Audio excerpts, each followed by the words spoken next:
como a professora mesmo disse, não, a gente não vai conseguir mudar o todo por completo, mas a gente vai curando a bolha até essa estrutura que talvez daqui a 3, 4, 5 gerações esse resultado vai chegar, mas a gente está aqui nesse sentido, né? Tentando construir, porque no fundo é isso.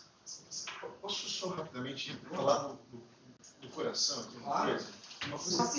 Uma coisa que me incomoda, que mexe comigo profundamente, é a gente, em algum momento, flertar com a ideia de que a gente está formando um conjunto de alecrins dourados. Não sei se me faço claro. Eu não estou dizendo que é o quê? Eu não estou dizendo que a Adras problematiza isso, inclusive. Mas eu acho que quando a gente discute questões ambientais, ou até alguns movimentos sociais, no qual eu tive alguma participação, me parecia, assim, eu senti essa... e alguns até traziam isso, tem essas formas estruturantes de opressão. Né? E aí onde eu cito o Paulo Freire, que eu acho que é meio que um antídoto a isso, o Henrique Dussel também, no sentido de a gente dizer assim, ó, o nosso mundo, o sistema, a totalidade, talvez ele não vai ser justo. A gente vai precisar construir ele permanentemente para que ele seja justo.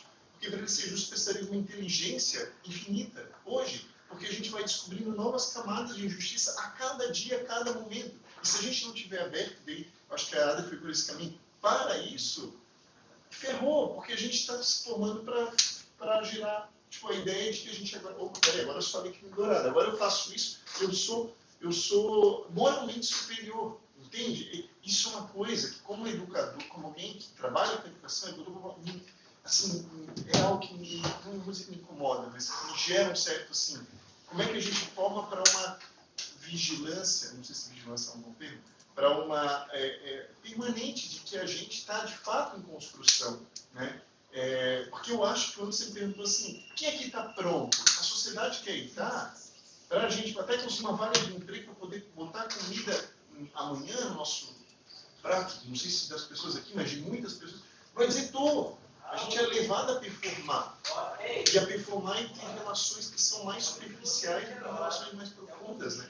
Então, eu acho que é uma educação para uma outra lógica, para aquela que a gente, como diz a Adri, né, também desaprende, né? Eu fico pensando nisso porque dizer que tem essas 3 formas estruturantes de opressão, eu fico com receio da gente inviabilizar outras formas que a gente vai descobrindo historicamente, né? Porque, para além dessas, eu digo, o capacitismo não é uma forma estruturante na nossa própria sociedade, né? A gente pode dizer, não, peraí, mas o capacitismo está dentro do capitalismo. Não, pode ser, pode ter discussões infinitas em relação a isso, né? Mas o etarismo seria, né, o idadismo, agora o pessoal fez a prova, né? Não tem talvez outras, sabe? Amanhã a gente não vai achar outras formas, sabe? Eu não sei se eu me faço claro, assim. E aí um ponto que eu boto aí para os colegas que são atores de longa data, eu fico pensando, lá no Nego Bispo vai falar de uma questão da gente, ele faz uma oposição entre o sintético, conhecimento sintético e conhecimento orgânico, né?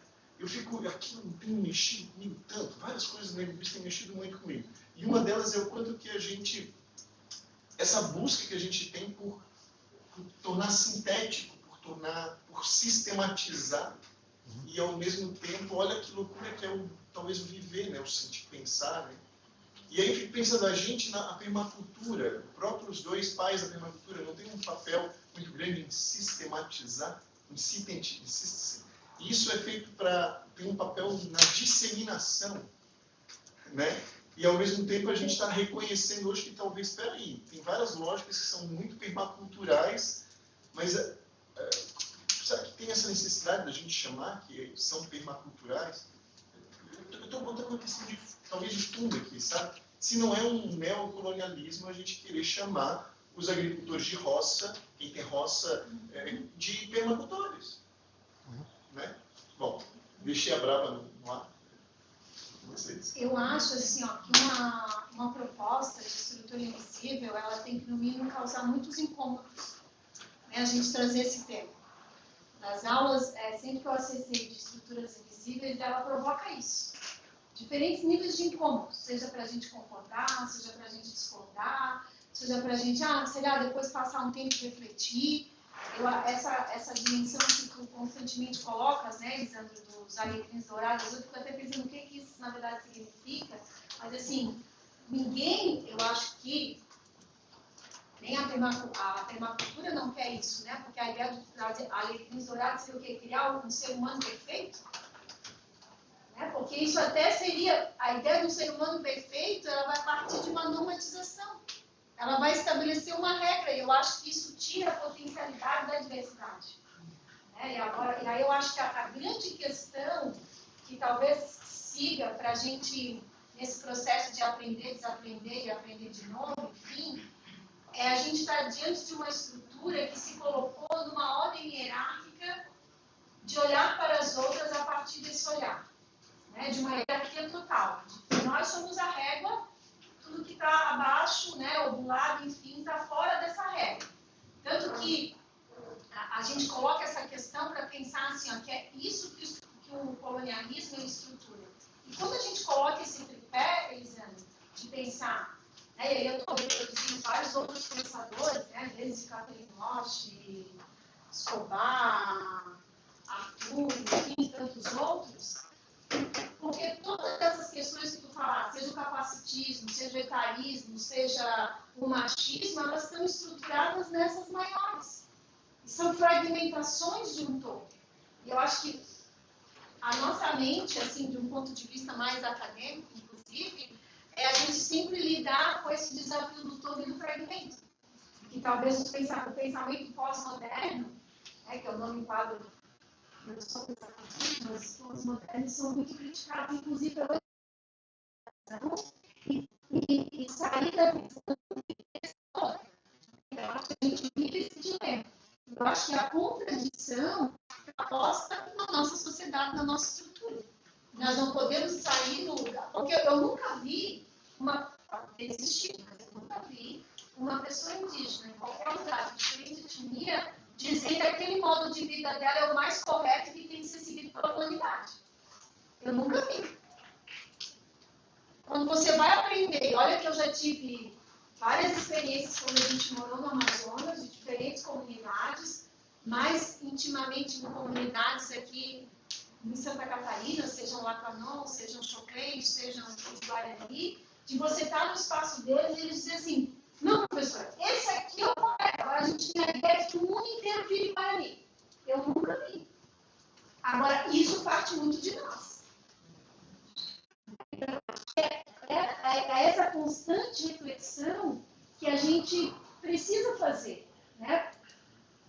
Temos as respostas, eu acho que seria um grande louco alguém dissesse que conseguiria sair, né, aqui da reunião que o Isbel colocou para nós, decidindo esse futuro, porque esse futuro é construção.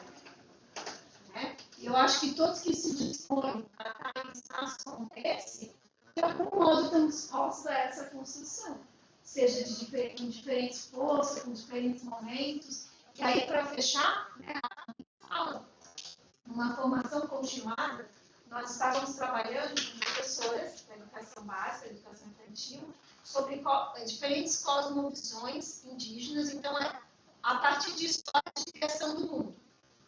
E aí nós estávamos em uma das histórias que tem a ver com o Beija-Flor, Yanderlu, criando o mundo, né, levando água no seu bico sagrado para aquele que seria a ideia de Deus. E aí uma professora, uma senhora, ela se levantou e falou assim, pois é, né? Vocês vêm aqui, vocês ficam narrando essas histórias para nós e dizendo que a gente tem que acreditar nessas histórias, mas por que quando eu falo dos genes de Adão e Eva, vocês não querem acreditar, e não sei o que, é ruim? E aí eu olhei para o professor comigo, nós tínhamos pessoas indígenas na sala, também na formação, e aí ficou aquele silêncio, porque em certos momentos a gente precisa aprender a sustentar o silêncio, né? É difícil. E aí ele estava comigo, eu disse assim, será que ele vai responder? Ou ele responde, nossa, mas as pessoas indígenas estão na sala, vamos deixar que eles respondam assim. E aí, uma dessas pessoas indígenas pegou e falou assim, que talvez para ela a diferença foi que aquela sentido para o povo dele, e que em nenhum momento ele disse que a narrativa da Adão e Eva, ela era errada e queria que aquela narrativa fosse a narrativa universal. Poxa, eu saí dali assim, ó, muito feliz, assim, falei, cara, como é bom estar com as pessoas e poder aprender, porque é sobre isso, né? É a gente não normatizar, é a gente... Quanto mais, eu cada vez tenho me arrepiado mais com perspectivas universalizantes. Né? Porque eu acho que elas nos tiram da beleza, da diversidade, do pluriculturalismo, da interculturalidade, dessas outras dimensões. Marcelo, tu querias falar alguma coisa antes da gente ir para o intervalo? Não, isso, uma pergunta muito honesta, vou aproveitar que estão os colegas permacultores aqui. Honesta no sentido de que pode ser uma pergunta infantil, juvenil. Então, ser infantil é potente, porque então, as crianças sempre fazem perguntas potentes. Aqui a gente aprendeu que eu não me lembro se a gente deu o nome de pilares. Princípios da permacultura com os nossos referentes iniciais. Então a gente tem princípios aqui. E eu fiquei viajando nessa fala toda sobre a questão das estruturas invisíveis.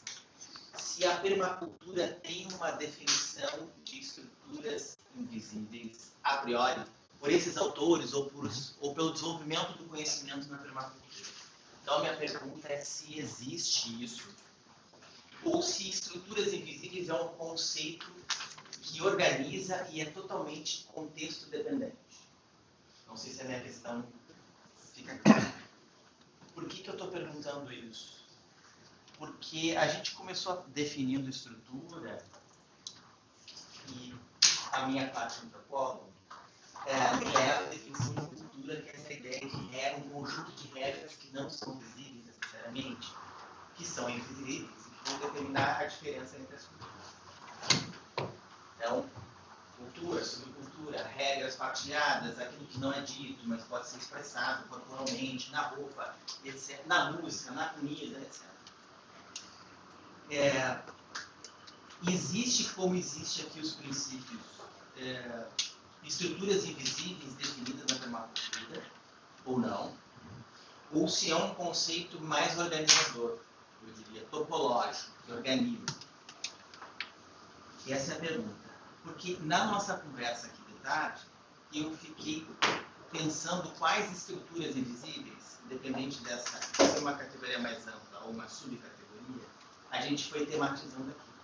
Então, por exemplo, e aí eu acho que faz todo sentido o vídeo, tudo que encadeou, eu consegui, na minha autociência, trazer aqui que estruturas invisíveis são essas, na minha cabeça. Né?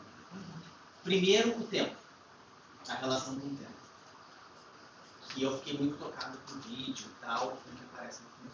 Seria o tempo uma dimensão de uma estrutura invisível que a permacultura mexe com a gente, a relação com o tempo também?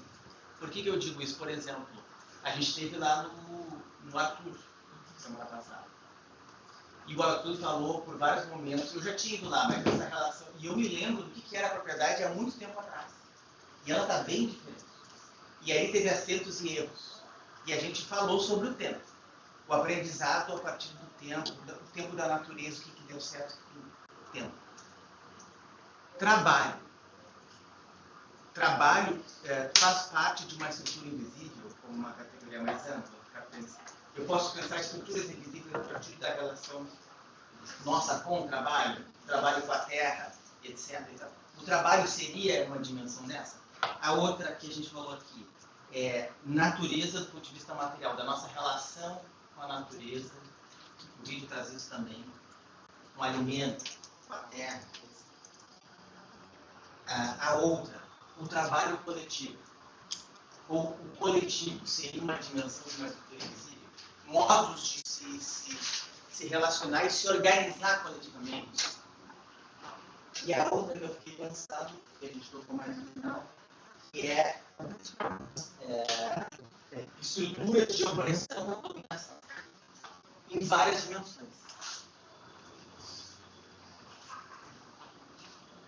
Parei por aqui, senão eu vou falando. Mas, não sei se faz sentido, mas eu queria colocar essa questão. Posso pegar um gancho dele? Ó, assim, não existe nenhuma possibilidade da gente olhar para a permacultura fora de contexto. Então, sempre a gente vai estar olhando para o contexto social, ambiental. Não dá para a gente dizer, sempre que houver uma fórmula